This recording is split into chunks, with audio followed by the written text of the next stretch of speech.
Welcome to Cowboy Shit, hosted by Ted Stovin and myself, Dustin Edwards. Join us as we chat with influential figures shaping the Western world, from artists to athletes. With backgrounds in bull riding, media, and sports commentary, we're not afraid to tackle tough topics while celebrating the essence of cowboy culture. Find our clothing line at cowboyshit.ca and tune in for insightful conversations. Thanks for listening. Welcome to episode 175 of Cowboy Shit. I can't believe that we are here for 175, and this week we are presented by the CCMAs in Edmonton, Alberta, September 11th to 14th. The big award show is going to be on the 14th on live TV, presented by TD Bank. So it's going to be a big week, but Country Music Week starts on the 11th, Dustin. We're both going to be up there. Looking forward to there's going to be a ton of fun up there. Yeah. And if you don't know what CCMA means, it's the Canadian Country Music Awards. Yeah, and Canadian Country Music Association as well. Yeah, and they're a great group. We're super excited to be heading up to Edmonton. You know, it's going to be hosted by Thomas Rhett, who's a star, Mackenzie Porter, the Medicine Hat sweetheart. Yeah, you know, Jade Eagleson's on the show, Dallas Smith, the Wreck Law's Brett Kissel, and they're going to keep announcing. Yeah, Dasha. They're going to keep announcing more performers. So we're super excited to be working with that team. And can't wait for September. It's going to come quick. And they're gracious hosts and presenting this week's show. And with a guest who's so knowledgeable and well-versed on everything country music. Super excited. We'll chat with Jackie Rae Greening later on in the show. Yeah. Yeah. And so that's coming up. But we just finished a pretty big run, Dustin. When was the last show? Today's the 20. I don't even know what day it is. We did Ranchman's during Stampede with Dusty Golden. Yeah. Okay. Yeah. So since then, I'd already done Bull Bustin'. You did Airdrie. Then you were Calgary Stampede, and you had one role during the rodeo. Yep. Tell us about that. But then, like halfway through the week, then you end up on the chuck wagon. So you're all day stampeding for 2 shows a day.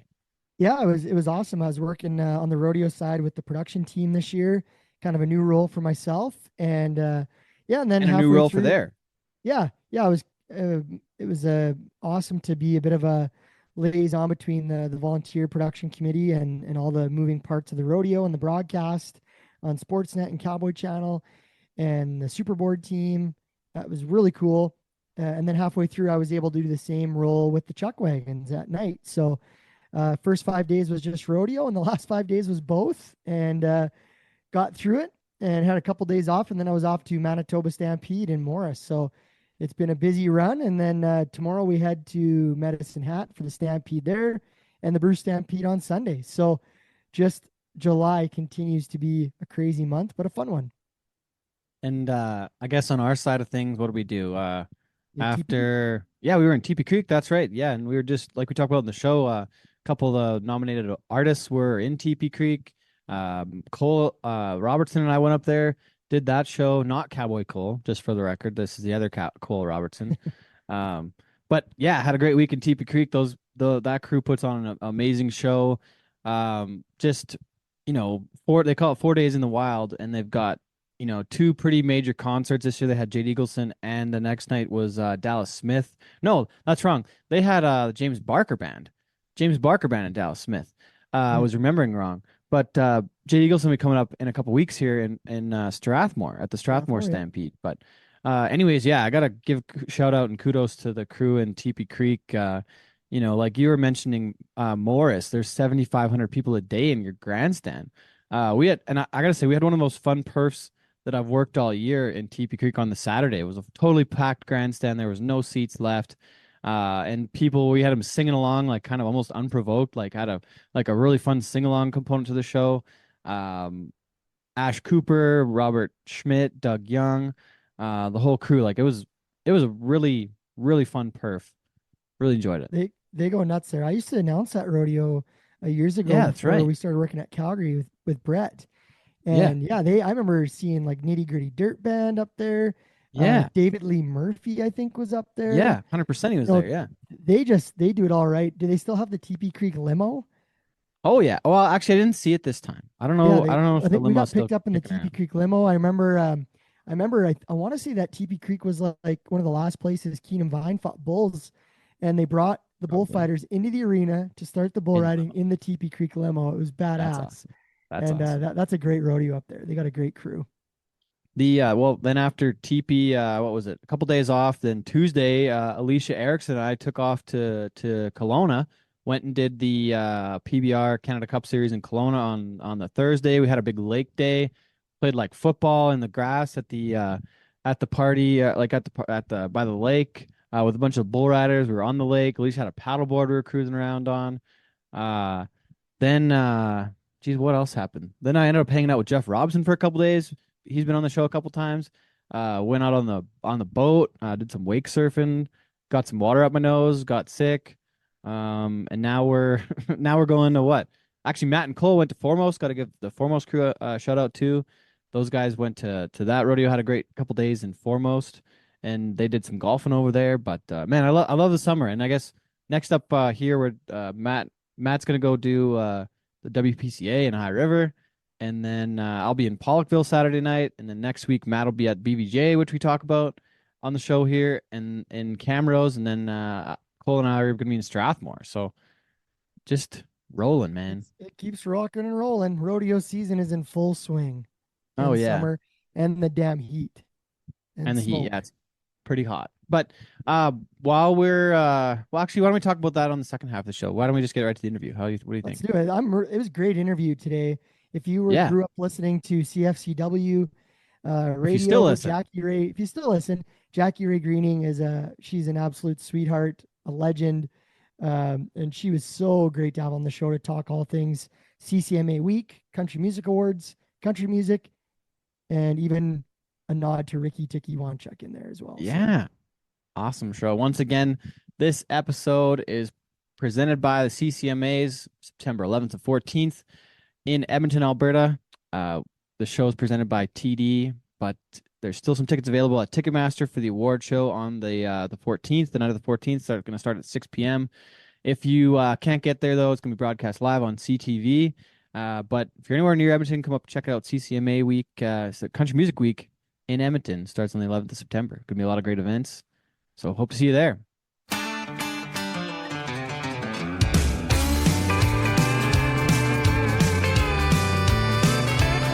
That lady in the saddle sure knows how to boogie. She's a certified can-chasing chopped-up cutie. She's a Stetson and a pearl snap shirt wearing beauty. Yeehaw, yippee-ki-yay, take me away. I hit my knees and I pray someday she'll wanna stay. But rain in her hands like rope in the wind. She's here today and then gone again. She's a goodbye kiss, then a miss you text from the next town that she's riding in. And I hate to see her leave, 'cause she's this cowboy's dream. Or would I give to be the king to the rodeo queen? Well, we're super excited to welcome our next guest onto the show. I grew up listening to her on the radio. She's a Country Music Hall of Famer, part of the Alberta Sports Hall of Fame, an on-air personality for a long time, and now the program director and manager in Edmonton, past chair of the CCMA, of course, who is bringing us this episode.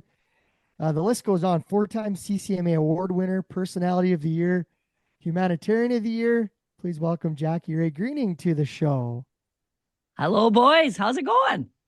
Oh, it's super exciting to have you on today. Where did you grow up, Dustin?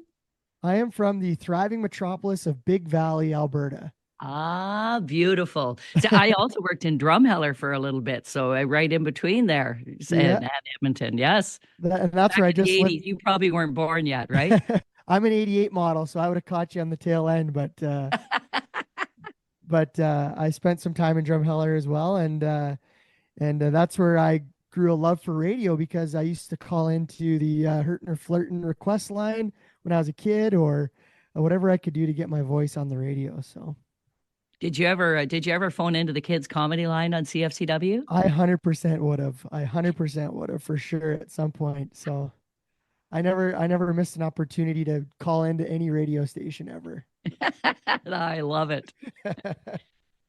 Well, I'm looking forward to this today. Yeah, we got so much to talk about. I know, our show is presented by the Canadian Country Music Awards, which is coming up September 11th to 14th.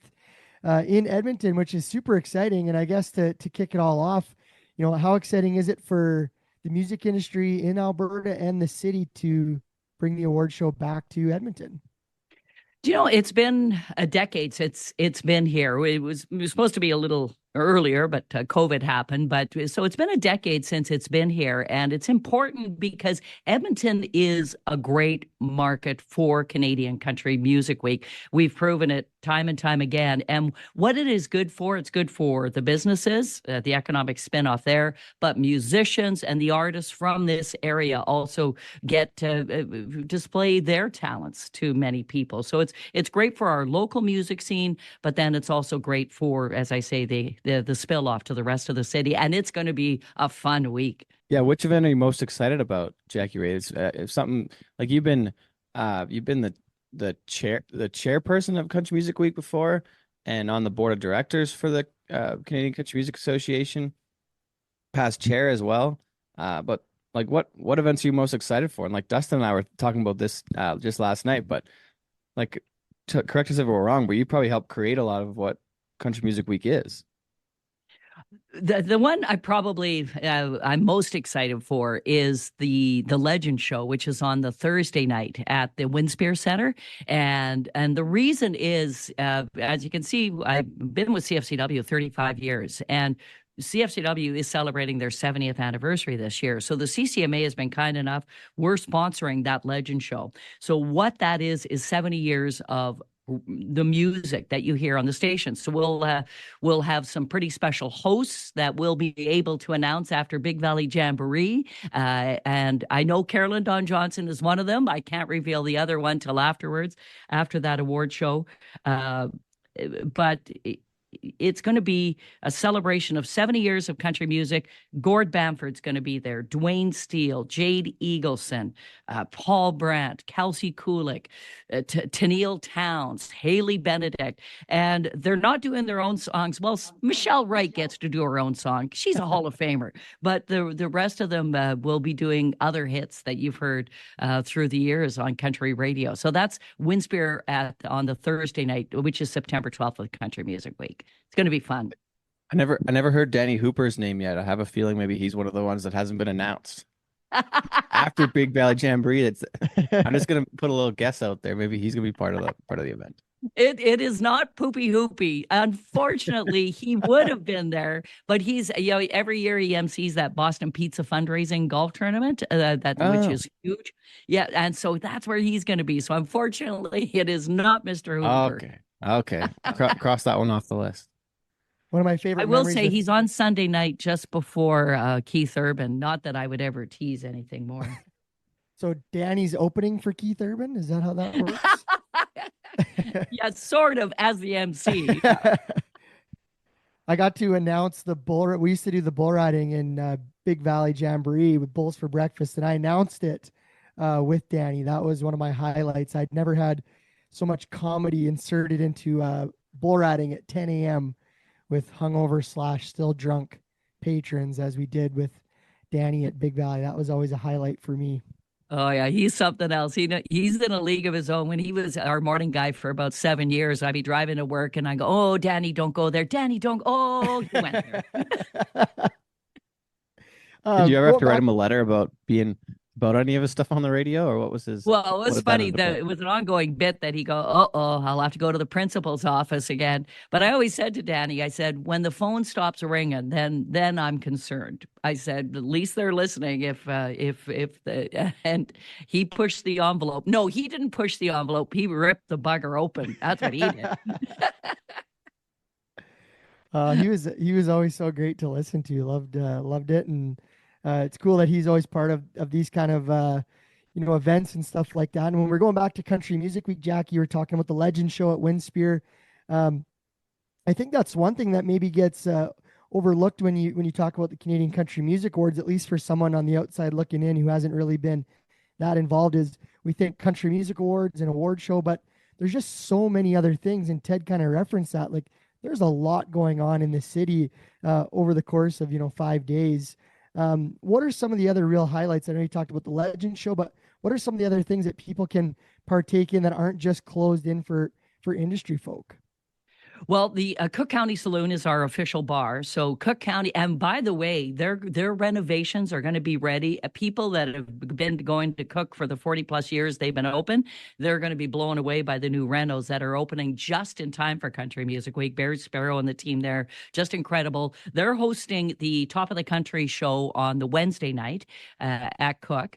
Thursday night is CCMA House, which we haven't announced the lineup there, and that is just going to be a who's who of the Canadian country industry. So people will be able to go to Cook for that. If people want the more laid back setting, MacEwan University is a partner with us, and they are going to be hosting the songwriters workshops. And so you'll be able on the Wednesday, the Thursday, and the Friday in the afternoon be able to go to the MacEwan University, the beautiful Allard Hall, sit back and listen to songwriters, a bunch from Nashville, a bunch from Canada. It's just going to be a really, really God, that's where it all begins with, right? It all begins with the song, and it's just the songwriter and the guitar, and you get to go there. So that's going to be at MacEwan University, and those are and then before, if you got your tickets to the award show, before the award show, we're going to have some things there in the Ice District, so right in front of Rogers. So make sure you plan to come early on the Saturday because it's a televised award show at 6:00. So it goes right across Canada at 6. So it starts early. Which is nice. So then after that, you can take your pick. There's going to be lots of things happening downtown and obviously over at Cook County Saloon that you'll be able to take in after the award show because, well, 8:00 it'll be done. It'll be early. So that's those are just some of the things that the fans can take in. Now, what's your favorite part? Now, Ted mentioned you've been chair. I'm sure you've been involved in lots of these award shows. What's your highlight when you take a look at a week like this? Well, as I said earlier, the Legend Show's always, because it started in Edmonton back in 2010. They used to not do that. And it's more a tribute of today's artists and yesterday's artists. So the Legend Show, but then also the Hall of Fame inductions. This year, having Katie Lang go in on the artist and Gilles Godard, he's going in the builder category. He used to be an artist, but is now in publishing and artist management. He's a wonderful man. So that's going to be a great induction. But for Katie Lang, who was born in Edmonton, and the Katie Lang and the Reclines. I remember when I just started at CFCW back in 1989, we presented her at the Jubilee Auditorium. It was a CFCW presentation. She was still in country then, and they almost called it punk cowboy music at the time. She performed with Loretta Lynn and Kitty Wells and Brenda Lee. She was renowned in the country world, but she kind of went the pop route, kind of like Taylor Swift did, and made her mark there. But for her being inducted in her hometown is going to be very special. Yeah, that's a very exciting celebration, and I mean, absolute legend, no question in music. So, is that something that the public is part of, or is that more of a closed ceremony for the Hall of Fame? We're going to be doing a tribute to her as part of that Legend Show on the Thursday night. On the Friday night at the gala dinner, which is more industry driven, what you're talking about, there's a longer induction. And then I'm sure they're doing something on the award show that's going to recognize her as well. So she's coming in for the week, and she's truly excited and honored. And she said shocked that she's going into the hall. She's pretty thrilled about the induction. So yeah, you'll be able to see Katie Lang. She's coming home, which is kind of nice. Jackie Rae, you mentioned that the Legend Show came to be in 2010 when the CCMA Awards were in Edmonton last, and you just happened to be the chair or on the board then. I kind of mentioned a while ago that some of these events for Country Music Week were things you may have created. Would you tell us the story of how that Legend Show came to be? Yeah, it was our Harlan Smith, who is in the Hall of Fame as well. He's from this area. Great. Funny, we used to hire our Harlan back in the 60s and 70s. We used to take CFCW to all the rodeos around Alberta, and we used to have live entertainment. So we'd broadcast live, and then we'd have Joyce Smith or the Rogers Brothers or our Harlan. They'd be on the stage performing for at their rodeo. So I met Harlan when I just started, and he really felt that there should be a mass induction, because what happens a lot of the time in the artist category is artists that should be in, they somehow slip through the cracks, and then you forget about them. So we actually did a mass induction. We inducted 10 artists into the Hall of Fame that year. And it was Edmonton's Joy Smith was one of them, and Charlie Farquharson. And it was a really special evening. And we thought, well, how do we do it in such a way? So we thought, why don't we take these 10 artists that are being inducted and put them with 10 artists from today and make a show at the Winspear. And that's exactly what we did. We put the older artists with the newer artists, and it was such a hit, the CCMA continued to do it there on after. So that was how it came into be back in 2010. So a pretty proud thing for me every time I go to, because it's you can't forget the people that got you to the dance. And that's one thing I've always been a huge believer in. Ted, I think we're putting this one on our CCMA week agenda by the sounds of it. I'm in. Yeah. Sounds like a must do. And I grew up on that old stuff. Like my dad was from a different era. I would say, he'll be 81 in October this year. So I grew up on the old, like the music that was essentially way before my time. Like the I don't know, what was it? Tennessee Ernie Ford was 16 tons. Like those, like really 16 tons. What do you get? Another year older and deeper in debt. Right. Well, that kind of stuff's what I grew up on. Like the older stuff, like the, Johnny Cash and the Charlie Pride and like that era of music. So I'm a fan of the Legends side of things, and on the Canadian music side of things, like that would have been. That's probably a show that we'll see something from Ian and Sylvia, or maybe some Ian Tyson stuff with, Ian's passed away in the last couple of years now, but I love that kind of music, and hearing the current artists of today perform those songs it'd be pretty special. Oh yeah, what we have Tennille Towns doing is going to be just plain fun. I know I can only tease, but it's just all the artists doing different. I think people might know what Gord Bamford's going to be doing, but that's because what do you think, Merle Haggard? Oh yeah, totally. He's got to be doing some hags. So that's the kind of night it's going to be. And there are going to be some surprises in there. Go, oh, I never thought the artist would do that. Oh, that's cool. Jackie, taking a look at the list of, and we'll talk about Nom Day was just this past week, which is a big day for all the artists. I follow lots on social media, and everybody's tweeting and excited when they get nominated. And when you look at the I guess I don't know if I call it the state of country music in Canada, even in Alberta for that fact, there's some powerhouse artists on the nominations, not only on a Canadian level, but on an international level. The state of country music in Canada right now is at an extremely high level. So this year's nomination list, I mean, it is really star-studded. There's no smoke and mirrors when you say that it's truly some of the best artists in the world right now. I agree, and I love they're doing their own thing. They're in their own lane. Dallas Smith, God, what a voice! He's built his own lane. And then you think about a Jade Eagleson, total opposite from Dallas Smith. So the more traditional side.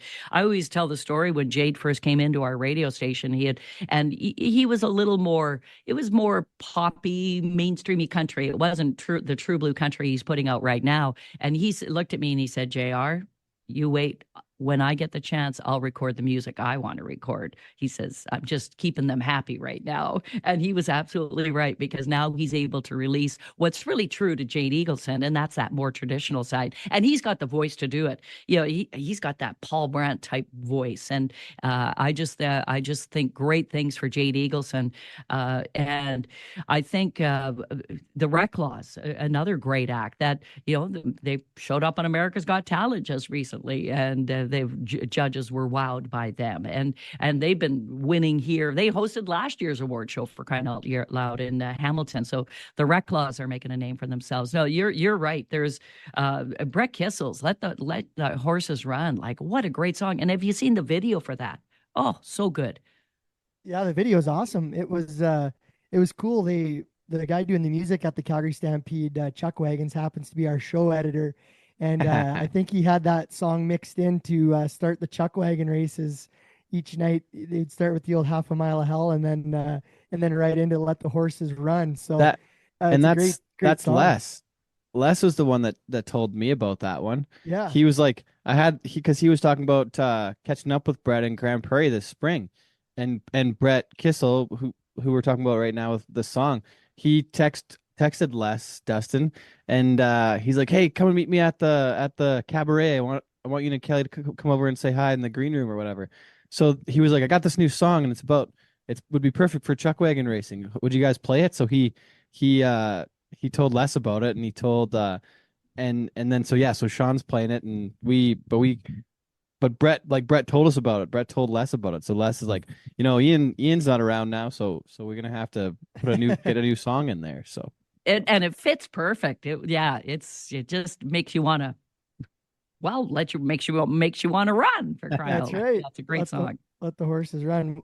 And Dallas Smith is such a cool story coming from the rock side, playing with a Canadian country rock band and they're award winners, and then goes down the country music trail. And it seems like, now all of a sudden, on an afternoon at a country music festival, he'd be in that afternoon slot. Now he's headlining some of the biggest festivals in North America. What a trajectory his career is on and continues to be on. It's impressive.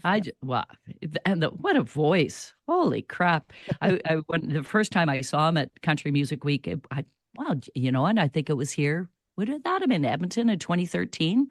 Could have been. But he, the first time I saw him live, and it was at a songwriter circle, and I can't remember who was singing after him, but Dallas sang his song, and the guy sang after just looked at him and said, "I got to follow that." The voice, because his voice is so good. Yeah. And what I love too with Dallas, he's working with other artists, up and coming artists like Sean Dustin and Andrew Hyatt, trying to help others in their career path as well. So he's given back to the industry as well. And when you take a look at, I'm sure at some point in the show we'll talk some more about some of the categories and some of the artists, and all who we've spoke of are all nominees. But the host of the show is always like an exciting announcement when it comes out. And this year it's Thomas Rhett, who's just an international juggernaut, country music award winner, and Mackenzie Porter, who's also nominated a bunch this year. I took a look at. What are we going to expect from those two as hosts? I'm sure Mackenzie and Thomas Rhett's a really great artist. And Thomas Rhett's a really nice guy, and he's a lover of music. So he'll come in, obviously, hit after hit, and he's got a new album coming out. A big reason why he's going to be hosting the show, because he'll be wanting to promote that album. But Thomas Rhett and Mackenzie are, I think will really complement each other. And of course, she's an actress as well. She comes from the acting world as well as the singing world. So she knows things about learning lines and everything. And and she is so uber talented. I think I really actually hope the two of them get to sing together. I'm not sure. I haven't seen what's happening on the award show, but that would be a pretty cool moment. Who's been some of your favorite hosts in years past of the award show? Do you know Paul Brandt did it for a lot of years, and Terry Clark? And I think they were so good because they're both funny people, and they both are. They know the Canadian audience so well. Do you know who else was here one year? Was Rick Mercer and Jan Arden. I thought they were really funny. That was a really good year as well. It's a hard job because you're trying to keep it moving, and then also trying to keep it entertaining, but because you've seen enough painful opening monologues of award show that you want to go, oh, shoot me. Yeah, who wrote this stuff? Can you let us behind the curtain? How do you get selected to be the host of the Country Music Awards? What's the process, or how does that work? It's up to the CTV, so Bell Media, so the producers of the show, as well as the Canadian Country Music Association. As a local host committee, we don't have any say. You can put in your 2 cents that we'd really like so and so, but really it's down to who do they think is going to put eyes on the show. So that's what it is. They need eyes on the show for their advertisers. So with Thomas Rhett having that international profile, they thought that would do it. And then obviously Mackenzie Porter being both an artist and actress, they figured that would help it. But it's all about eyes on the show, and then also social media. So what do you have in relation to getting your people talking about the award show. So it's a little bit of both, but it's all about trying to get the ratings. Just like this award-winning show, correct? That's right. It's all about. That's why we have Jackie Rae on here, so we can get the best ratings. Okay, one last question on the host. If you had to assemble your perfect duo, could be any two people to host the show, and you were selecting, who would you pick? This is on the spot. Oh, that's hard. Wow. I'm a huge Reba fan. I think her doing the ACM Awards, and they've already got her back next year in Texas.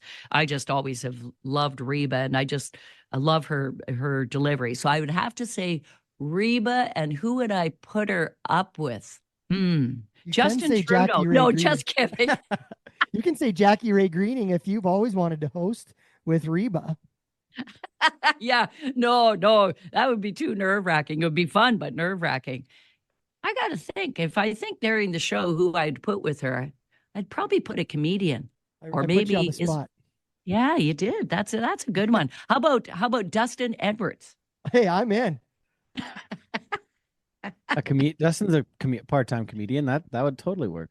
My jokes wouldn't land very well, I don't think. I wonder who would fit though. Like somebody that's kind of Western on the comedy side of things. You could just get a cowboy in there, and they would just nod. Yeah. She'd talk and nod. Dennis Halstead. Yeah. Yeah. There we go. Danny rodeo. I've worked with Dennis before. Danny Hooper would be funny, actually. Danny would be good. Yeah. Totally. Danny Hooper and Reba. Yeah. That would be pretty good. Okay, there's my choice. There we go.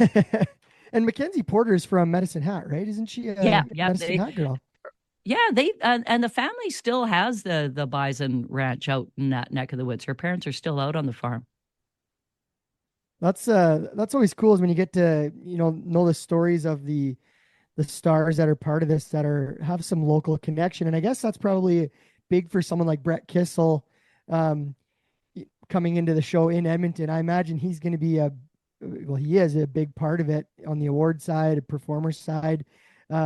He's probably the biggest local star from the Edmonton area as we'd see at the CCMAs this year, right? Is there some others that I'd be missing with some real local roots to Edmonton? Yeah. Well, for local, with Star, definitely Brett Kissel would be the one. But then there's also acts like Kelsey Kulik. She lives out in Beaumont. The Prairie States are from Edmonton. Haley Benedict. She's got a nomination for Breakthrough Artist of the Year. She's from my hometown of St. Albert. Another Paul Kane alumni. Way to go, Haley. So give a shout out to her. So there are some local bubbling that are up and coming that are going to be around for Country Music Week. Is Haley the one that Keith Urban pulled up on stage years ago? Am I thinking of the right? Yeah. Yeah? She's the one, yeah. And and she was like 13 years old. She used to be I'd see her perform at our farmers market for, she'd be just performing for busking. So that's when I first saw Haley, and then, got up on stage, and there's going to be big things happening for her. She's just a very driven woman, really nice and really talented. So remember the name Haley Benedict, I think anyway. It was like a viral video of her getting pulled up on stage singing. She did like an original song or something. She did, yeah. Remarkable. Like nobody goes up and does an original song, only Haley.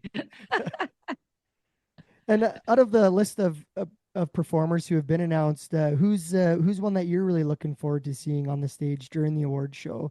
I know there's a list so far. Of course, we've talked about Brett Kissel. He lived in my basement, so he's like a son to me. So I got to say him, don't I? No, I guess. But Brett, and actually all of them, I love to see what they do on the big stage, like knowing that what you are about to do is going to live on forever, because with social media now, whatever you do is going to live on forever online. And then it can be a real moment. It can be a real game changer as to downloads and sales. It's big for your career when you get a slot on a nationally televised award show. And for Canadian country artists, there's not that many opportunities to get on a national stage like that, to have that exposure. So I really am intrigued by all of the performances, because I'm thinking, okay, they've thought to the nth degree about what they're wearing. about what song. But you're also beholden by the producers. They could go, well, no, you can't do that song because you're up. We don't want 2 slow songs in a row. We need this, or we need a hit, it's a yin and yang thing with the producers of the show as well as what you get to perform. So I'm more intrigued by the whole overall show as to how it gets put together, but also how an artist handles a pressure situation like that. It says a lot about an artist. What have been some of the most memorable performances you've seen at the CCMAs in the past?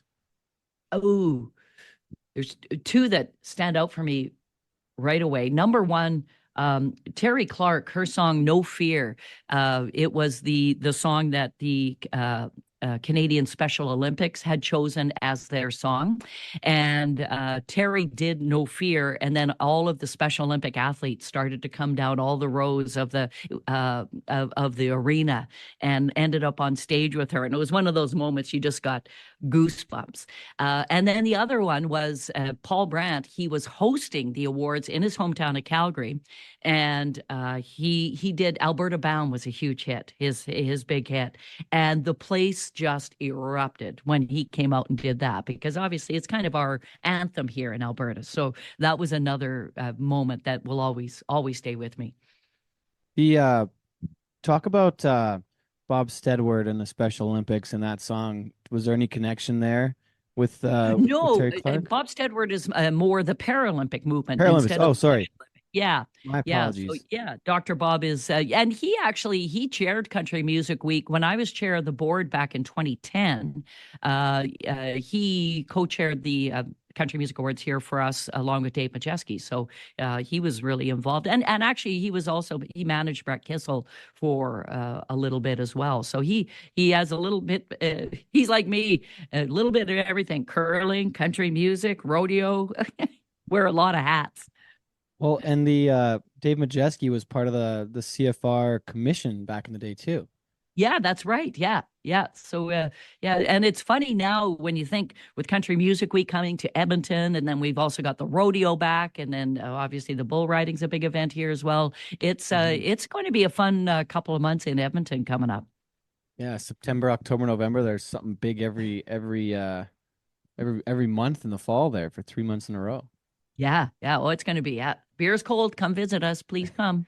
Yeah. What does it mean to have for you guys? You've been in Edmonton for so long, and what does it mean to have that building that becomes the nucleus of these powerhouse events in Canada, and being able to have that as the host venue for an award show like this and all those other events? Oh, Rogers Place has been a huge addition to our city, and just the location of it. Even when you look at the Oilers playoffs, there wasn't the pressure of people that ended up on White Avenue, or because the downtown, it was so spread out, so there wasn't ways for people to get into trouble, which is probably a good thing. But it's become a gathering place for not only Edmontonians, but everybody from Alberta that gets to come into an event. You're in the downtown core, and the arena's right there, and there's all these amenities right around it. Instead of, if you think where the Coliseum used to be, out in the middle of nowhere, you'd have to travel to get there, and there was nothing around it. There was no infrastructure around it like with bars or restaurants that you could go to after. So for Rogers has been a key, I think, for us, for having the rodeo come back, for having Country Music Week right in that downtown core. Because if you think where Rogers Place is, all the host hotels are right around it. The Winspear Center is right walking distance. MacEwan University, where the Songwriters is going to be, is walking distance. It's just a great, just go park your car and enjoy. And that's what that Rogers Place has brought to us in the downtown core. The only place you got to get to and from now is Cook County. It's a little bit south, just across the river. That is. Yeah, Barry, if you're watching, please get shuttles, please. Yeah. Yeah, we're going to need Send to us a car. Well, and if you're a country music fan, not from Alberta, what a better place to fly into and be able to access everything so easily. It's super nice for guests and visitors that are coming in for the week as well, right? Yeah, yeah, and that's what you want. Anytime a city goes for an event like this, there's a license fee for anything, so there's money attached, and they need to see the economic spin-off. Yet, definitely, it's great with the exposure that the award show is going to bring. Hey, live from Edmonton, or all the social media, like from Nom Day. Yes, live from Edmonton. Blah blah blah. That's great, but it's also, we need to help businesses. Everybody's still recovering. So from restaurants to hotels to stores, it's a recovery still for many businesses, and it's that these types of events are so hugely important, from Country Music Week to the big rodeo happening here in October. I was curious. We talked about you being the past chair of the CCMAs and part of these award weeks and country music weeks. What is the army like of people that it takes to put one of these on? I know there's a lot of volunteers and a lot of names we've mentioned, but just for people listening, what size of group does it take to execute a show like this or a week like this? Well, and it's interesting because you've got the production team that's running just the award show, so they're going full tilt. From you think about the crew there. So that they're handling all of the logistics and the show flow and everything. So they're doing that. And think of all the talent that they're having to navigate, because they also haven't, the CCMA hasn't fully announced the full lineup. That's still to come, because they had to wait for Nom Day to see who's got the nominations. So the list you have right now for the award show isn't full. So that's another thing. So that's one silo. So then you have all of the public events, like we've talked about, from the songwriters at McEwen, from the kickoff at Cook County Saloon to the Legend Show, all of those things. So we've got all of those different events happening. But then there's the logistics. Okay, the airport. Pickups at the airport. This artist is arriving this time. This artist arriving this time. And as you know, there's a little construction happening at our airport right now. So, for the artists, we get access right at the front door. So, okay, who's picking up when? So we've got a whole team of just transportation. That's what they do. We've got vehicles. Thank you, Driving Force, that is going to be providing the vehicles to pick up all of these artists. So that's transportation, and then it's just a matter of now. It's funny that you asked that. We're now down to the minutia of, okay, how many volunteers do we need at Songwriters? How many do we need at the Winspear Center? How many? Yeah, so it's now to that. And what do we have them to do? Because the one thing I hate is when people volunteer and they have nothing to do. I don't like a board volunteer. Yeah. So make sure, I keep saying to the committees, each of the committees, please tell me exactly what you need. Don't pie in the sky, because I don't want board volunteers, because as long as you're being useful, your shift goes by in no time. So that's there's so many different silos, but then suddenly it'll all come together. And sponsorship is a big thing right now that I've been working on. So anybody want sponsor, you just call Jackie Rae. Hey, we'll get all the plugs in you need here, Jackie Rae. We'll send them all your way. That would be awesome. And actually, I should mention that, because if you go to Ticketmaster, a lot of the great seats for the award show have been eaten up. But I do have some VIP packages. So if you're a businessman that wants some awesome seats, trust me, I've got them. And this award show will sell out, right? It's going to be a full building. Yeah. And with the way the stage is, because you need, with television, you need a bigger backstage area and everything. We're about 10,000 is what a sellout would be. So I think it's going to be, once we've sold really well, and we haven't even announced the full lineup yet. Actually, it was funny. We went on sale before Christmas, and we announced nobody. There was no host. It was just the award show, and we sold half the tickets right out of the gate. So that was pretty impressive. The CCMA went, okay, we're glad we're coming to Edmonton. Thank you. Yeah. Well, and once again, the award show September 14th at Rogers Place, 6:00 Mountain. CCMA Awards presented by TD. Going to be live on CTV, but tickets are available still. There's a few left at Ticketmaster.ca. So make sure to get your tickets if you haven't yet. Get them. And always keep in mind, as they put the stage in that week, that that always opens up some, because we blocked off some because we think cameras may be in the way. We're not sure, so always keep checking back.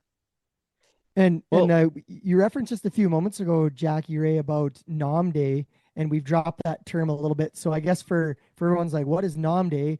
I'm sure you can figure out that it's nomination day for the artists, and that was just this past week. And how big of a day is that for all these artists? Are they just sitting by their phone, just waiting for a text, an email, a call? What does it look like if you're an artist staring at your phone on nom day? Well, it's actually funny. Dan Davidson, who is one of our morning guys, he's also an artist. He's on CFCW Mornings with Stella, and he calls it a sad day because if he doesn't get a nomination, for some artists, it's and for others it's it's huge, because that gives you a chance. If you get lots of nominations, if you look at Owen Rigling, an up and coming act, he got a lot of nominations, so he may have a shot now to get on those award shows with that many. So that, for him, just starting and being a rising star, he could get a national TV slot. So that was a huge day for him. And yeah, and if people wonder how it's voted on, there's like, for example, I'm a member of the Canadian Country Music Association. You pay your dues every year, and it's people in the industry, from radio to musicians to producers to artists. It's anybody to do with the country music business can be a member. And that's who votes.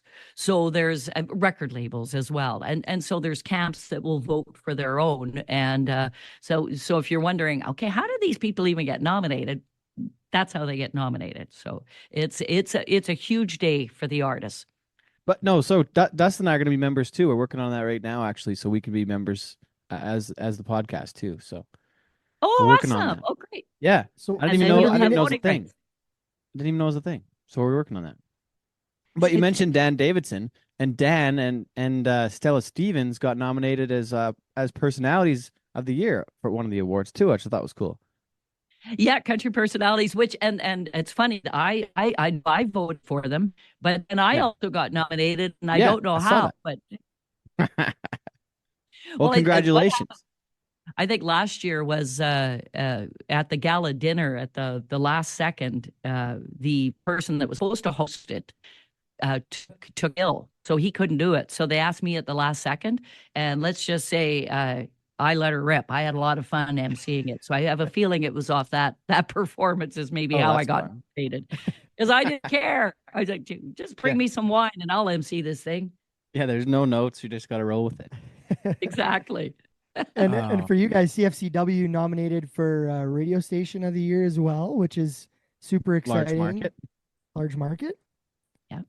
Yeah, and then our friends, New Country, CKGY, and Red Deer got a small and medium-sized market. So we're the Alberta stations, the only ones that actually got nominated in those categories. That's a pretty big honor for us. And then the one thing that we did was the Heartstrings and Honky Tonk tour. So Clayton Bellamy, Dan Davidson, and Silver Plow Production, in celebration of our 70th year, we did 5 live radio shows at small theaters, 500-seat theaters, sold them all out, and had artists like George Fox and Dwayne Steele. And it was just a really great showcase of our Alberta talent, and we did it live on the radio. It was like old school radio, so it was so much fun. I even read commercials, like they do on the Grand Ole Opry. This brought to you by Goo Goo Clusters. Yeah. Goo Goo Clusters. Or this segment brought to you by Serenity Funeral Service. Oh, jeez. It's live radio at its best. So that was nominated for Country Program or Special of the Year. So that one I'm really proud of. So you guys might have a really busy award show with all those nominations. That's super exciting. I'm hoping. Yeah. And in total, I mean, we can see online that there's 40 awards listed. Is that the 40 that get presented during the award show if you're at Rogers that day, or some awarded off-site? Yeah. So the gala dinner on the Friday night, that industry dinner I was talking about, which is at the conference center, there's 30 awards are given out that night. So it's you roll through that. And then the other awards, the big awards, are the only ones that land on the television show, like male and female and entertainer of the year. Also want to mention with that, Lindsay L., who is nominated for Female Artist of the Year, she also is getting the Humanitarian Award. And she's an Albertan. And, she's had quite a year. Like, she's hosted Canada's Got Talent. She's been playing guitar on Shania Twain's tour because she's a hell of a guitar player. And she's releasing music. And she's just had a great year. And she has a wonderful charity that she's involved in that's going to be recognized. That'll also happen at the gala dinner on the Friday night. I have to say, one of my favorite albums I have downloaded on my phone is Lindsay L doing a John Mayer cover album, which I'm a huge John Mayer fan. Little different, but she's so good at playing guitar, and that's kind of one of his things. And she's so good. She's Randy Bachman taught her. Hey, that's where she as a youngster. No way. Yeah. So she's just a hell of a player. And the host Mackenzie, she's in that category. Tenielle Towns, who you referenced earlier, is in that category. Ali Walker, who's kind of a new name, who I've been seeing lots of late. I think she's from the East Coast. She's a nomination, so another stacked category. Yeah, Ali Walker, I'll have a chance to see her at Big Valley. I'm not too familiar with her at all, but she came out of that TikTok world. Hey, so that's the one artist that came from that neck of the woods. So that's interesting. You brought that up. How has social media and TikTok and Instagram changed how artists are discovered, or how quickly you can go from being on TikTok to being nominated for a country music award? It feels like now it's like a 24-hour society. You can get instant stardom. Has that changed a lot over the last couple of years, for especially like how awards are handed out and how quickly you rise to fame, I guess, in the country music scene in Canada? It's huge. Like, I'm going to be more fascinated to see if the people that come out of the TikTok world, if they have a sustainable career. That's the one are you a one-hit wonder or a few-hit wonder, or are you talented enough to keep that career going? That story still to be told. But for immediate response, my goodness, suddenly you'll see kids singing along to a song that I've never even heard this song, but they know the music. So it's exposing music and artists to the kids, and I think it's an awesome thing. Like, because what's happening now, like Ali Walker has a record deal now, but she didn't before. But now the record label is starting not from scratch with this artist. They actually have already a core group of followers that they can feed into. So it's so you're not building an artist from scratch like they used to have to in the old days. So that's where record labels are finding their talent nowadays. So it's been a game changer for sure. And then you still have the live shows like the Rec Laws getting international talent on it was America's Got Talent, right? That they were on. And then if you go way back in the day, I think didn't George Canyon get discovered on like a singing show? Like Nashville Star back in the day. So I guess that route still there too.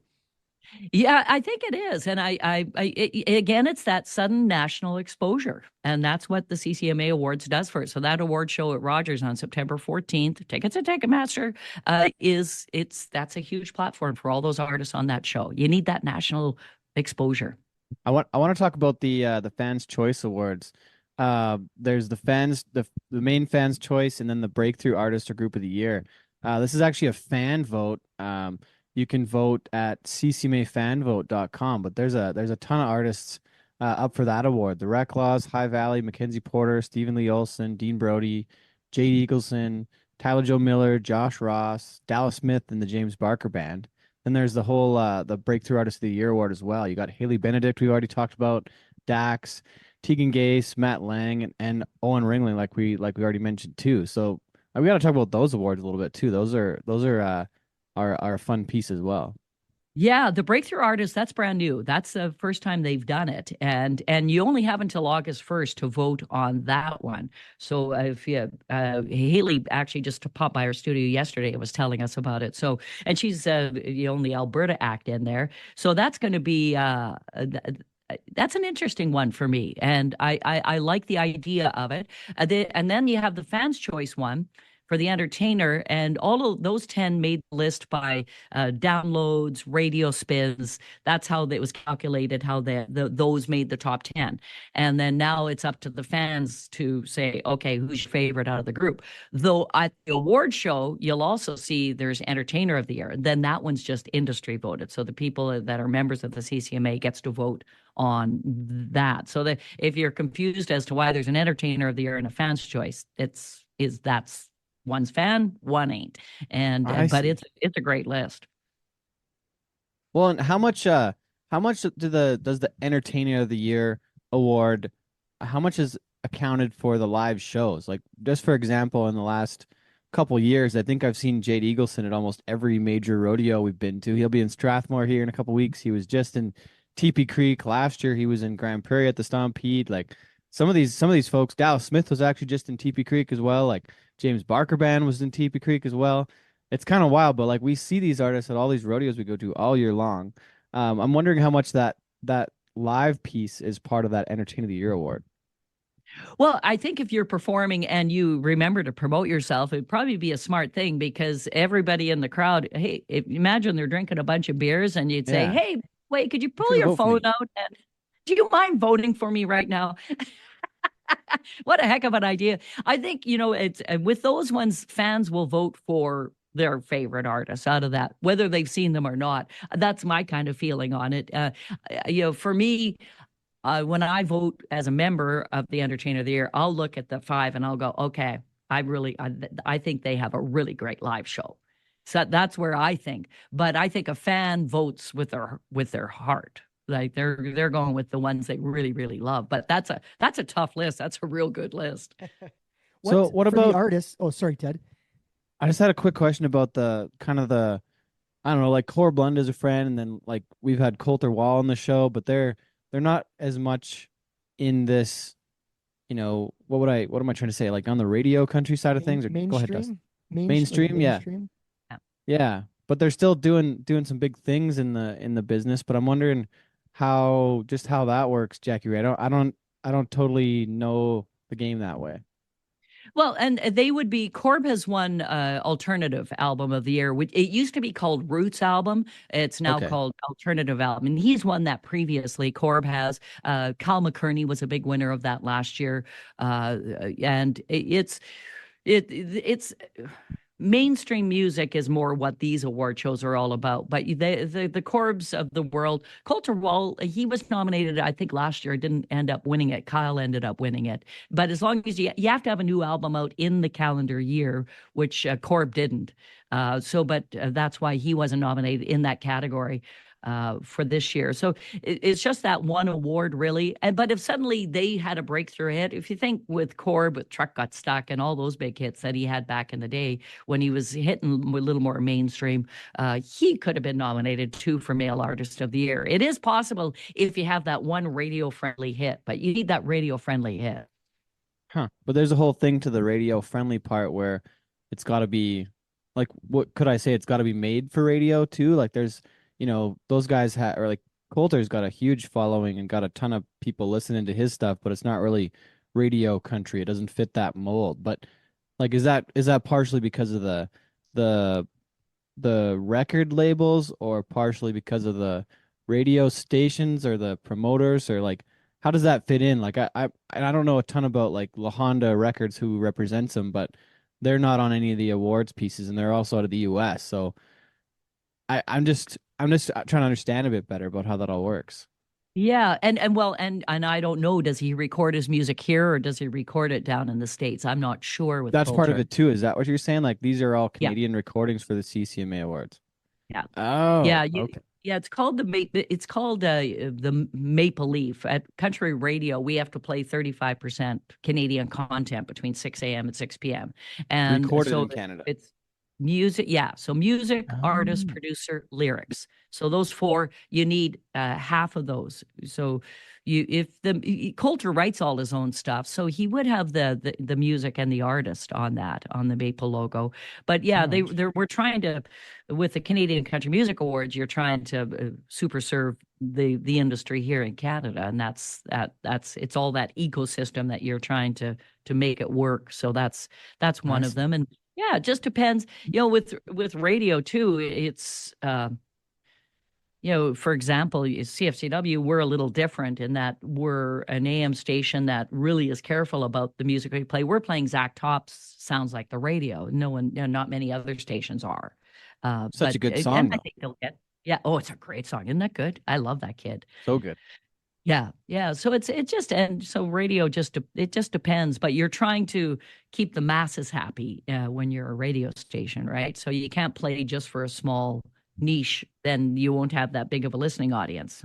And then advertisers don't like it if you don't have a listening audience, right? So you have to give music that the masses like, and then the advertisers come along.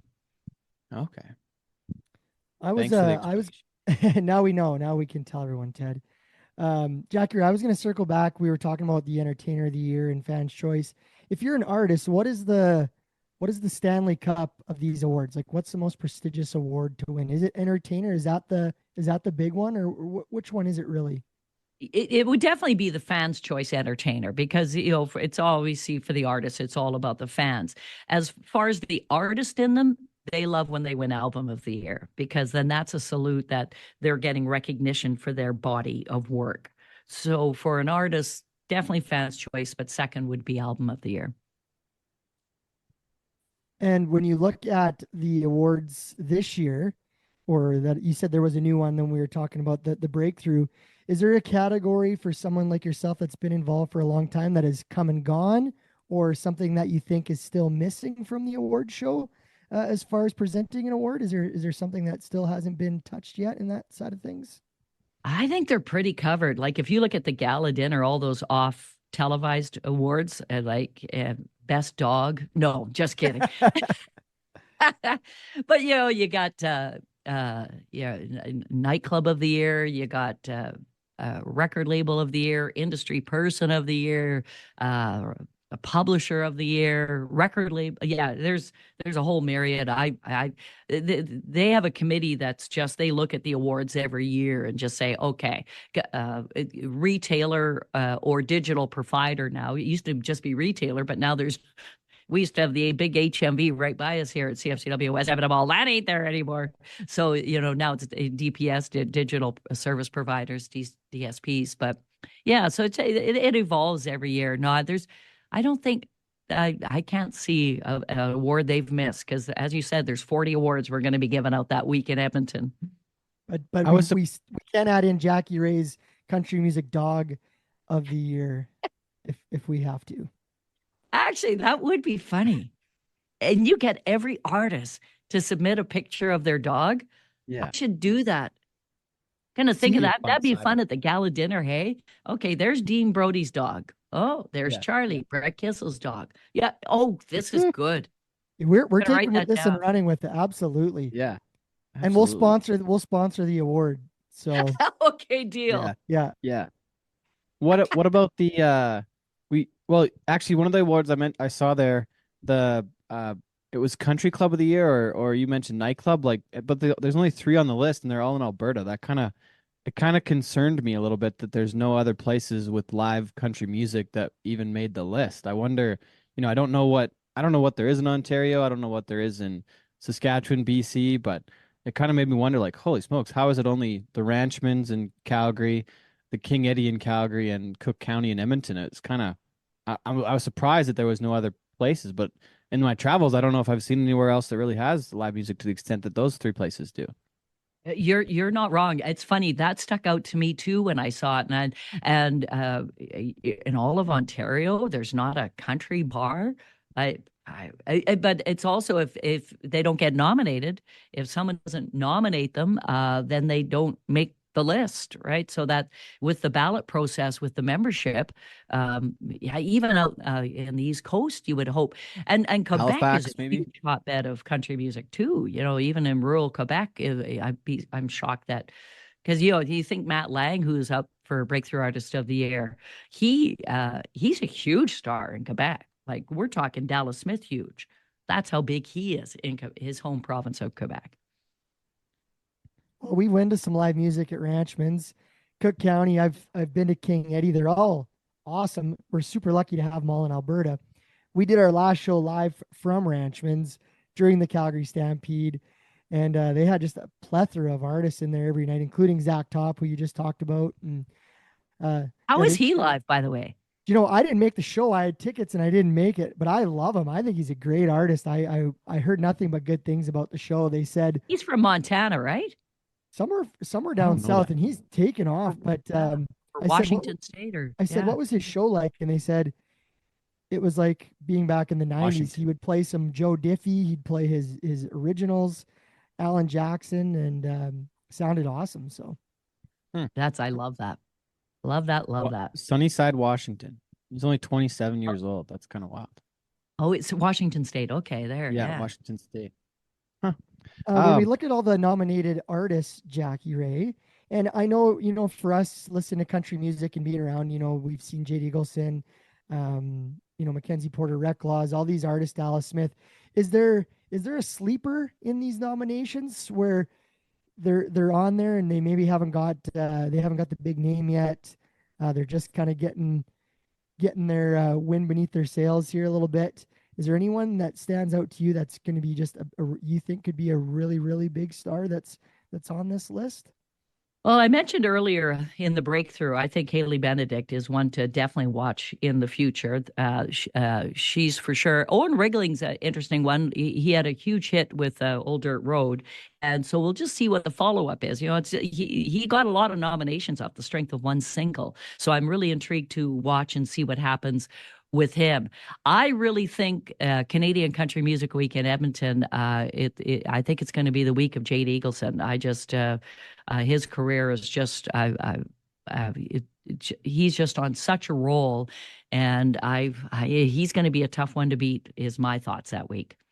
I seen him open up for, I think it was Cody Johnson in May. I believe he was on that tour, and he mentioned that is he from Alberta or lived in Calgary? He lived in Calgary for a bit. He's originally from a farm out in Ontario, but he did move to Calgary for a bit because his wife Marnie's from there, and then they've now made the move to Nashville.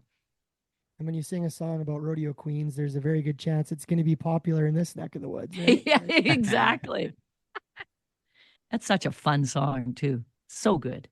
Before we wrap up the show here today, I just gotta talk about the Alberta Sports Hall of Fame, a bit of the curling side of things, and a bit of rodeo before we wrap it up. So I'll let you start on those three where you want to go first. Curling. Well, we got to talk curling because that's the reason I'm in the Alberta Sports Hall of Fame. Started when I was 12 years old, curling in St. Albert. I'm born and raised, still live there. They wouldn't let you start till you're 12, I read. That was the minimum age. That back in those days, you couldn't start any younger. That was the earliest you could start. Now you could be 6 years old out on the ice, but back then it was 12. And yeah, by the time I was 15, 16, my mom was big in the club. She was president of the ladies club and huge into volunteering. And that in St. Albert, right? She said, okay, if you're curling, you have to give back to the club. And so that was really where my volunteering began, because that was my mom. And I went to the Junior Canadians. I've been to a 3 Scotties tournament of hearts curling. I've been to lost in the final of the Senior Canadians, and now the Masters Canadians. We just lost the final in the spring. So still curling all these years later. And through the volunteering, I volunteered. I chaired the Roar of the Rings, the Olympic trials in 2009, the World Men's Curling Champions in 2007. I volunteered for all the Briers here. And so that's why I got into the Hall of Fame. Not so much for my curling, but for my volunteering for curling. Jackie, I was born, I'll just leave you with this. I was born and lived my first few years in Bigger, Saskatchewan. Oh, Sandra Schmerler. So there you go. There's my curling tie. Oh, yeah. I used to play against her. Yeah. Back in the day, she beat us actually in the 1991 Scotties in a playoff. Not that I'm bitter, I'm over it. I remember seeing you in Drayton Valley at would have been the Alberta qualifier for the Nationals. Would that be correct? In 2003, the Provincial Scotties. Yeah, my mom was volunteering or part of it. She was a big curler at the time. I remember seeing you at that one because I even went. That's probably the only tournament I ever went to actually watch curling. Come I on, remember you were Ted. there. Get out. It's the real I'm sport. just saying. I can't say You're that just- I'm the hugest curling fan. I'm not gonna lie. Oh yeah, I think that was the '04. I 04. was playing with Okay. Deb Santos, and we went on to the nationals, which were in Kitchener Waterloo. Yeah, the Scotties Tournament of Hearts. You betcha. Oh wow. Loved Drayton Valley. Okay, we talked about on the curling side of things, and now what else? What were the other two now? Rodeo. The rodeo side of things. Yeah, we got to talk some rodeo too. Goodness, rodeo. I love rodeo. CFCW, when I started in 1989, it was, boy, oh boy. I think, as everyone knows, we hit every single rodeo there is in the CFCW listening region. And for Tim Ellis, that is part of our team here. Wow, does he do a great job of the CFR broadcast, but then also the Rad Rodeo reports through the season are just so really, really well done. And CFCW has such a connection to rural Alberta. So as a result, I've been part of volunteered with the Friends of Pro Rodeo and love that. I had a great time in Red Deer, but I'm really thrilled they're back in Edmonton this October. It's going to be, I think, for Rogers Place to host this rodeo. I'm so excited for it to see that happening in the dirt. And we'll be there broadcasting live. Also, I will be over at the Expo Center for that big, it's not farm fair, but it's everything else happening at the Expo Center. It's going to be, it's going to be a fun week. I'm so excited. Country Music Week, September 11th to the 14th. The rodeo from October 2 to 5. Edmonton's going to be happening. And our PBR Canada finals on the 8th and 9th, also Yes. in Rogers. Yeah. Going to be a big couple months. But talk about the rodeo side of things, though, with your, what was I going to say? You were connected with Bob Steadward, and he was a bit of an advisor for a couple of years with the CPRA. We'll talk about that time as well. Oh yeah. Just helping out Dr. Bob. It's funny. He was our sports psychologist for our curling team. That's how I got to know Bob. And then we volunteered on a bunch of things, Friends of Pro Rodeo. And he just lover of rodeo. And, a lot of people think I was born in rural Alberta, but my mom was born in Manville. And my oldest sister, but the rest of us, we're city kids. St. Albert did go out to the farm a bit in Manville, but always just I always put rodeo athletes and curlers always were similar to me, only because we're stupid enough to pay the entry fee and leave with no money except the organization. They get to make all the money to put on the event. I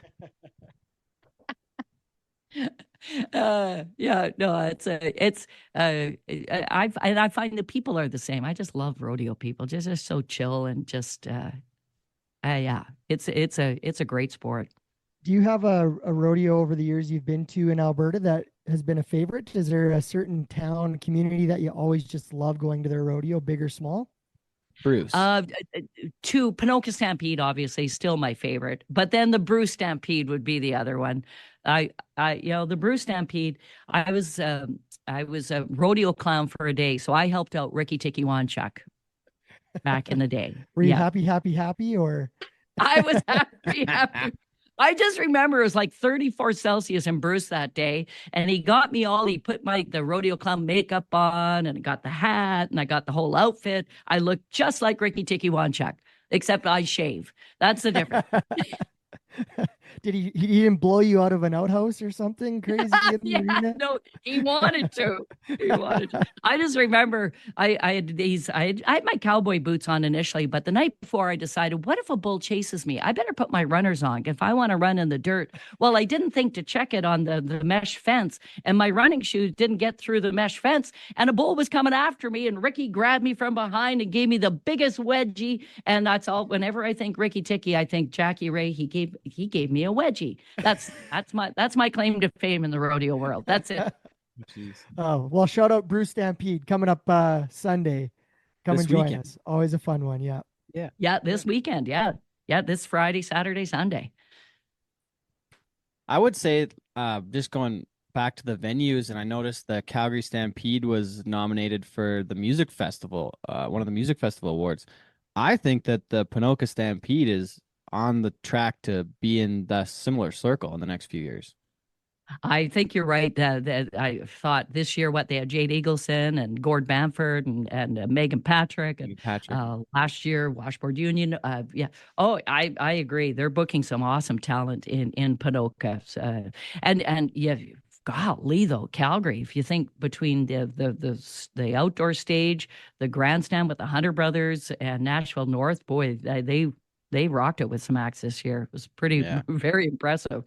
Bit of a juggernaut, like holy smokes. But like what a place like the Cowboys tent, like would that be somewhere that could be considered with like Bailey Zimmerman and some of the different artists that they had? Like could that be technically called one of the festivals, or is that not technically because it's only a tent? I guess it's not really. Yeah, that's not really because it's off-site, right? So maybe it wouldn't be considered, but you never know. Yeah. It's because if it's a festival within the Calgary Stampede, they could possibly they should become a member of the CCMA. Then they can vote for themselves, maybe. Yeah, like we are.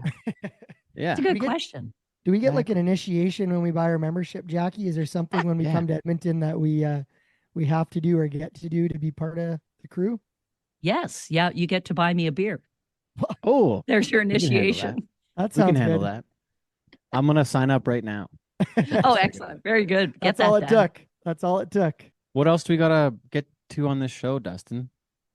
I don't know. I'm just super excited that we were able to chat through the awards and chat a bit about Jackie Rae and your awesome career and what you've done. I did want to ask, you referenced Drumheller at the very start. Your radio journey, you've been such a staple and had such a great career. What has been the highlight of your personal radio career? Because you're so well known in the industry and everyone knows your name and in your voice from the radio waves. But what's been your personal highlight of your radio career? Oh boy. There's probably two. I just recently received an honorary doctorate, so I'm actually a doctor now. Don't come to me, Dr. Jackie Rae. I know it's Dr. Jackie, from MacEwan University, and it was for all my volunteer work over the years, and also a big initiative we're doing at MacEwan. We're trying to bring country music into the curriculum at MacEwan, so that's something that I'm really, really proud of that we've been working on. So that's number one. But I think 2018. Being inducted into the Canadian Country Music Hall of Fame in the Builder category, and then having Terry Clark go in the artist category the same year. And Terry and I, kind of two Alberta girls growing up the same time in this province, and for us to go in at the same time was pretty special for the both of us. So it was those would be the two standouts for me, and the story's still being written. Yeah, that's the best part. I read that you're a goal person. So what's on the list? What do you have on the list on the goal side of things right now? Yeah, very good, goal driven. Number one, we're back curling again next year. Goal is to win the Canadian Masters, not lose in the final, and then a goal maybe to slow down a little bit in the future. So the husband's retired, so maybe I might have to consider stepping her down a notch. So. Stay tuned on the for golf that. game. Your step down a notch might be everyone else is still going very Normal, busy, I think. Yeah. Yeah, maybe not wrong on that. And then I always had one last question was, did you ever have any crazy stories from on the air? Any funny people phoning in or anything wild happened to you while you were on the air live that ever stood out as a crazy story to tell years later? You and I started the show when you said you always loved to call into radio stations, and we had this kids comedy line. And there's this one morning, this girl, she's I think about 7 years old, calls from the Onaway area, and I was co-hosting the show with Wes Montgomery, who's a real character. And so it's kids comedy line. So I say, okay, what's your joke today? And the little girl goes, Mr. Montgomery, how many ribs does a jackass have? And he pauses and he says, well, I don't know, dear. How many? And she goes, well, lift up your shirt and count them. Oh, that's good. Yeah, coming from a 7-year-old, I couldn't talk on the radio for the next 20 minutes. I lost it. It was so funny. And it's still today. And well, Wes is gone. Next year, it'll be 20 years he passed. And so that probably happened about 25 years ago. And people still talk about it when I see them out in public. I was listening that morning when that girl called in. It's so good. That's great. That's great. Oh, wow. Well, should we ask the last question, Dustin? Yeah, we ask all of our guests this question, Jackie, and it is, what would your definition of cowboy shit be? Well, what would my definition of cowboy shit be? It'd be something that Jackie Rae thought was a really, really great idea at the time, and then it wasn't. So, shit the bed again. It sounds to me like being a rodeo clown for a day with Ricky Ticky. I don't know anybody else that's done that besides close family members or Cale Ethier. So I think that's got to be right up there. That's that's a very good point. And there was probably cowboy shit in my pants when I got the wedgie. Did they give you a microphone out there too? Yeah, oh, yeah. I had the microphone at times as well. You betcha. Yeah, I got the microphone. I look. Oh yeah, I should try to find the picture for you. It was Jack Danes the announcer back then? But it had to be. Yeah, I'm trying to think who was. It was pretty. I just remember. I remember. What does he have? The chickens or the roosters? And it was a 34-degree day, and they just look like, oh crap! I got to do this gig. And they're painted usually. They're like purple and yellow and orange. Yeah, and, true. Yeah. All sorts of colors. Oh, awesome. Well, thanks for doing this with us. Is there anything else that we missed that we didn't get to? No, I think we're laughing, but please come. Canadian Country Music Week, September 11th to 14th. The award show's on the 14th, but we got lots else going on. Just go to the website and come join us. It's going to be a ton of fun. And I think that's really been the really cool highlight of this show with you, Jackie Rae, is for us just discovering that there's just so many things going on during Country Music Week that it's not just an award show on a Saturday night. It's a whole week of events. And if you're a country music fan or a new country music fan or just like to have a good time, it sounds like Edmonton is going to be the place to be. Absolutely. I can't wait to see you guys. And if you're looking for VIP packages, make sure to call Jackie Rae herself. She'll get you hooked up as a sponsor. Call me. Jackie Rae at cfcw.com. There it is. Fences, bust down the gate, 'cause you can't rope the wild out of a Mustang. You can't tie an anchor to a freight train. Or you can't take the wind out of a hurricane till it's done. So baby, let your heart loose, dream it if you want to. Ride it like you're chasing the sun. Let your horses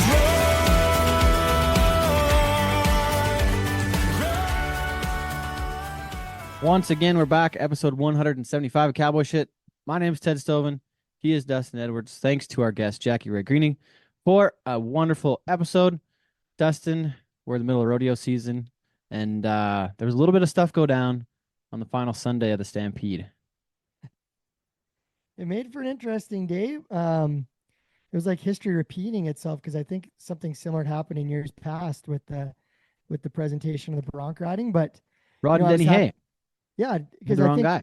yeah, they brought up Denny Hay as the winner, and it was actually Maybe. Rod. I think that's the story, and a Yeah. little bit of a mix up with Zeke and Cade on the final day. But I was really glad that we were still able to give Cade the bronze and the check, and that's such an important moment for any cowboy or cowgirl to win that. So it was awesome to see it made right, and Zeke Thurston probably just goes to show you why he won the Guy Weedick moments earlier in the day. The kind of person he is to go through it. And it was unfortunate that it kind of worked out that way, but still an exciting championship Sunday to have a ride off and finale. Yeah. But a little tough presentation at the end, but it was made right. So Yeah, good to make it right. And I mean, take everything else away. I know that I give the Stampede a hard time sometimes, but it's still one of the greatest rodeos anywhere. yeah, when Right. you have that final four, you can just feel that energy and the stock and the cowboys and cowgirls just elevate to another level. There's just something about that final four that's just magic, and cool stuff happens, and the bronc riding continues to be a highlight, really, regardless of the little bit of the mix up. I mean, you see the 4 best guys, the 4 best horses, and 3 Canadians ride-offs in the final 4. Yeah, it was awesome. Ben Right? Anderson had a great ride in that final 4 round. Leighton He Green could have is almost won it Yeah, on Wild Cherry on his own. totally. Yeah, blew his hat off. A Right? big first move out that Wild Cherry does. Yeah. And And he still marks was- the horse out, right? That for me, that would be the difference, is that he marks his horse out. Bruno, I don't think did. So for me, like going back to those rides, I think you got to dock the guy that missed his horse out. When Ben goes to the effort of blowing his hat off on that horse, you can see that like shit was going down. I think, in my opinion, maybe the other horse for Bruno bucked a little harder down like the rest of the way, but like Ben went to the effort of marking that sucker out and got it done, and then like that should be worth a bit more. Do you think it's a disadvantage to be the first guy to go in a rough stock 100%. event in the 4 round? 100%, yeah, absolutely. Although when was RC on Virgil? When was he out? Was he I think first, he second, bucked last, third? didn't he? Was he last? I don't know. I didn't get to watch it live. I think if you're on Virgil in the 4 round, you could be first, Yeah. fourth, second, third. It Yeah, don't it's true. matter. Yeah, Fair you make 8 seconds no matter when it is in the day. Yeah, You buck him at 7 in the morning, he's gonna win. he could be in the slack. Nobody's even there. Yeah, 94. exactly. Yeah. So I wanted to kind of talk about the Stampede side of things, and I put out a tweet about the shows, and I just wanted to go back that a little bit and say, just because text sometimes can get misconstrued different ways, but I think that there's something on the rodeo side of things overall still. You and I had this conversation offline about, the NHL, NBA, Major League Baseball, NFL, like all these major sports. The major, what would I say? The major production or the major like rules, I guess, or what am I trying to say? Like the NHL, Like if you're goal comparing judges and NHL, officials. yeah, officials, goal judges, referees, things like that. Is that what you're kind of referencing? Yeah, that like there's a clear format and a clear what do I say? A clear production, clear format for for the events. I'm trying to formulate Like this the in my mind a structure little of an event. Yeah.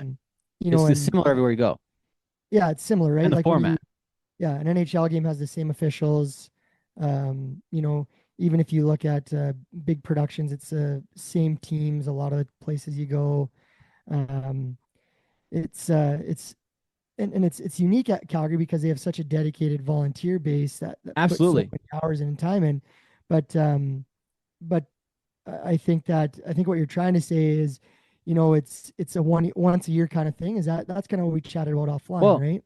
Yeah, kind of like that. That's kind of part of it, but what my point is that the other major sports, it's a clear format everywhere you go. So NHL is 3 periods, 3 20-minute periods, 18-minute breaks at intermission. The TV timeouts are after 14 minutes, 10 minutes, and 6 minutes. For every period, like there's clear set formats where and they're put on by professionals everywhere they go. And I'm not trying to discount what the committees do, because the committees put on all the shows everywhere, and we couldn't do it without the committee side of things. What I'm saying is I think there's a little more on the production side and the format side where there could be an overarching production or organization that puts on and helps produce the top 30 rodeos in the world, where all those top 30 rodeos, including the NFR or whatever it might be, they're all the same. You got the same events, the same format, the same production team. They're all built for TV in a certain way. Where right now, like Cheyenne's on, and they have a different format than Calgary did, and Reno had a different format and a different order of events and a different crew and a different tractor driver and like a different set of different scoring system at all those different shows, to where It's just an inconsistent. there's not a lot of yeah. where You every make a other good major sport point. has a consistent format. And you have no way to police it. And we've talked about that in pro rodeo, where what does it mean to be a professional rodeo? Is it the cowboys that come? Is it the money that's up? And even in bull riding, if you look at PBR Canada, the other bull riding associations, because you are one, it doesn't mean 2 events are alike. And it's probably that True. inconsistency that sometimes is the rise and fall of certain events.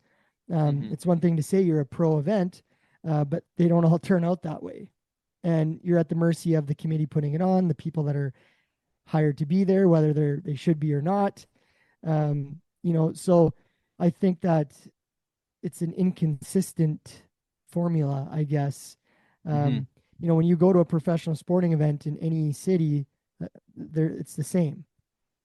For the Different most teams, part. different ballpark. Yeah. It's the same structure, same for But the most part. But to go into the NHL, and I'm probably putting my foot in my mouth a little bit here on saying that this is different, but like I personally think that the production and the in-game experience in Edmonton is night and day better than Calgary. And I know you work with the crew, but like I get bored of the production in Calgary because I've seen it a lot of times. And there's, the sound is pretty good in there, but like I've seen the Hell's Bells opener for the Calgary Flames enough now. Like there's and part of it's the fans too, because the team isn't as great, so the fans aren't as into it maybe, or it's partially corporate and people are going there to go and visit. They're not going there to watch the team. Like I'm a Flames partial season ticket holder, but I like the Oilers better. Or like it's kind of Well, weird, but like the Oilers just won an award in the industry for yeah, their best game presentation this week.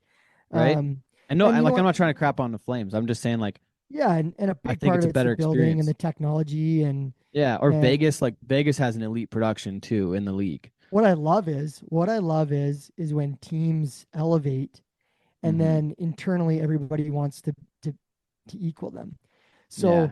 when Edmonton's kicking ass and video mapping and that stuff will all come with the new building, and what Vegas did with openings, a lot of teams are like, hey, we got to replicate that.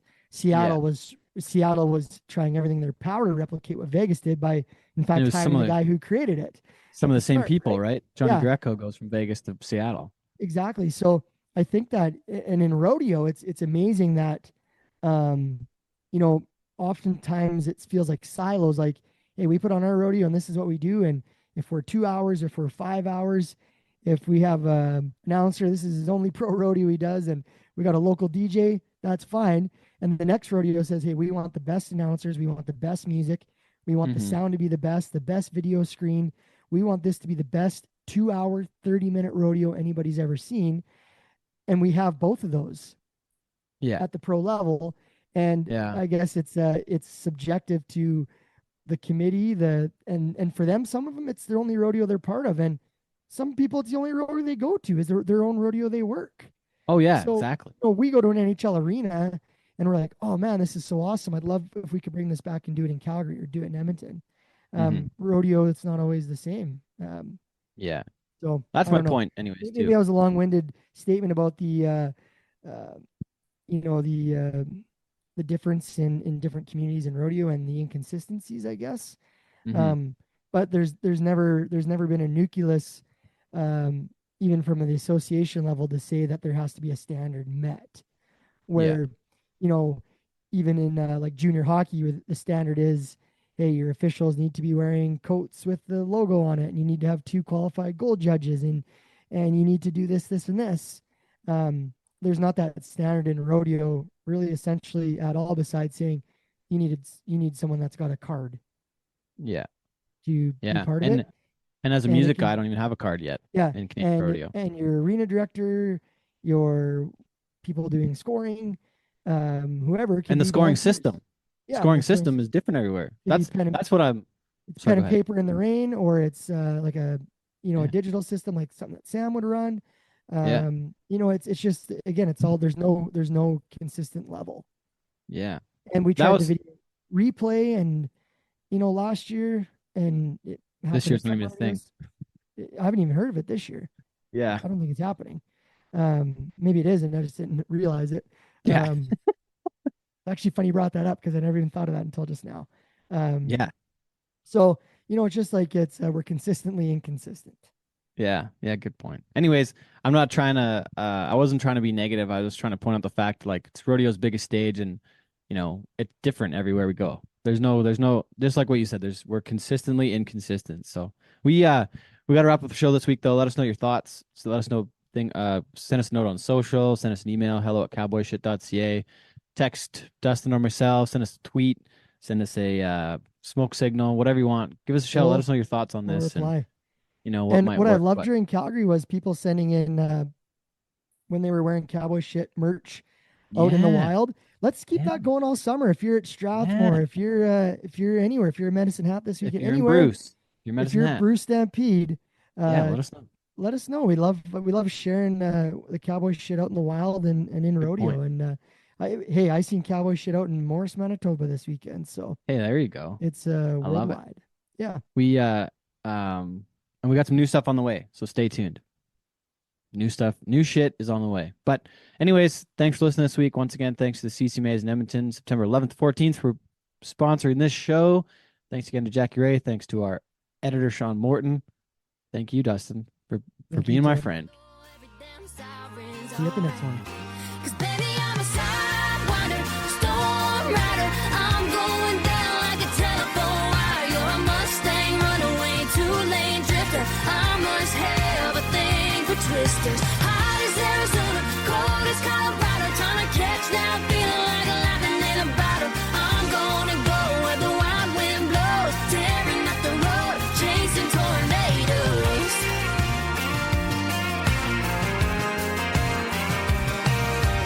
Baby, when the dust clears, I'll be hungover, just sipping through the rubber like a hot mess. Red lipstick smear, put my heels back on, run back to the trouble.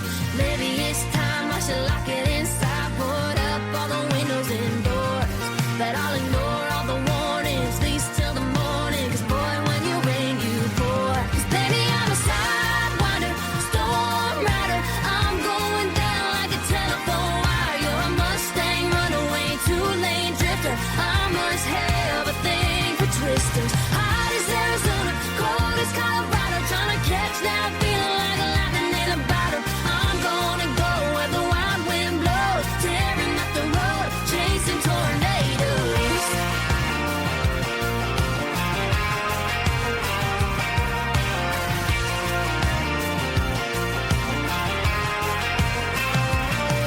I feel the calm before the storm, stirring up inside my soul. Waiting on the clouds to come rolling in. Here you come and there I go. 'Cause baby, I'm a sidewinder, storm rider. I'm going down like a telephone wire. You're a Mustang, runaway, two-lane drifter. I must have a thing for twisters. Hot as Arizona, cold as Colorado. Trying to catch that feeling like lightning in a bottle. I'm gonna go where the wild wind blows, tearing up the road, chasing tornadoes. Oh, oh, oh, chasing tornadoes. Got me chasing tornadoes.